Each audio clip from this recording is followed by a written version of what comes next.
el pe nume Kelolan avea o mamă bătrână și bolnavă. Kelolan, cum în fiecare zi, la fel și în acea zi, s-a dus la pescuit.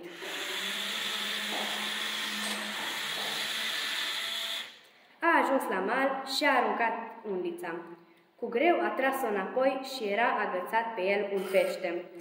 Peștele l-a rugat să îl lase în lac, dar Kelolan nu l-a lăsat și a spus că este foame. Vai, ce frumoasă ești! Oh, mulțumesc! Ești așa de mare și ai ochi strălucitori ca stelele. Mulțumesc frumos, dar te rog acum aruncă-mă înapoi în apă. Ei, nu mă interesează, sunt foarte foame.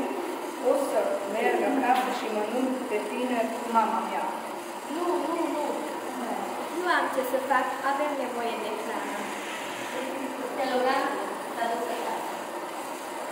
Ținând apă ea, burta tălcului, a găsit în el un Am vrut să spele peștele în bola și că el răduște apă din râu și a turnat apa pe peștele. A văzut și din castrum curgea aur în loc de apă. Cred că este un castrum magic, ar trebui să spună mamei mele imediat.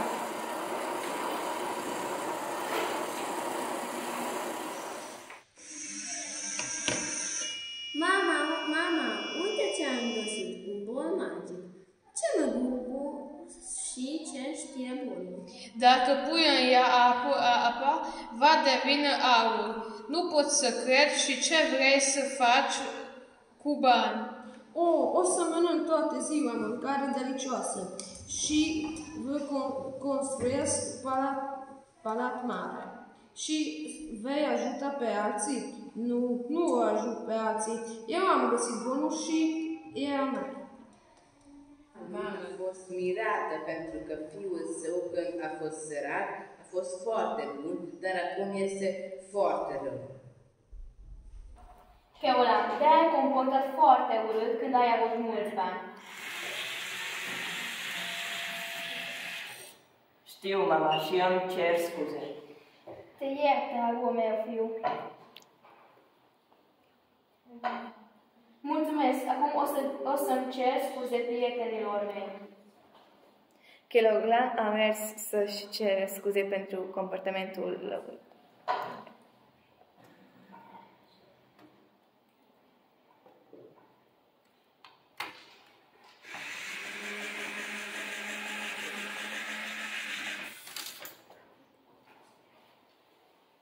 Îmi cer scuze, Oraș, nu mai bine. Bine te iert.